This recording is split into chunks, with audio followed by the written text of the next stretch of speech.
ঈমান কি শুধু আপনারা এনেছেন না মহিলারা এনেছে? তার মানে যারা ঈমান এনেছে আল্লাহ তাকে সম্বোধন করে বলেছে, হে ঈমানদাররা তোমরা শোনো। তাহলে এই আয়াতগুলো দিয়ে যেমন পুরুষকে সম্বোধন করা হয়েছে তেমন মহিলাদেরকে সম্বোধন করা হয়েছে, কিন্তু এক্সট্রা ভাবে স্পেশাল ভাবে আল্লাহ সুবহানাহু ওয়া তাআলা কিছু শব্দ এমন রেখেছেন তাতে মুয়ান্নাস ব্যবহার করেছে, মানে স্ত্রীলিঙ্গ ব্যবহার করেছে, তাহলে তাদের প্লাস হয়ে যাচ্ছে, তাদের কথা সবচেয়ে বেশি আছে। আল্লাহ সুবহানাহু ওয়া তাআলা কোরআনে বলছেন, ইয়া আইয়ুহাল্লাযীনা আমানু উদখুলু ফিস সিলমি কাফা ওয়া লা তাত্তাবিউ খুতুওয়াতিশ শাইতান ইন্নাহু লাকুম আদুউম মুবিন।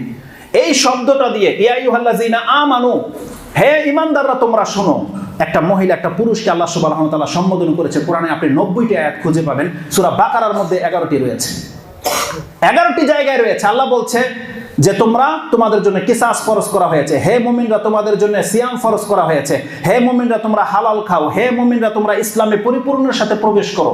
আল্লাহ বলছেন ইয়া আইয়ুহাল্লাযীনা আমানু আকুলু লিকাউলি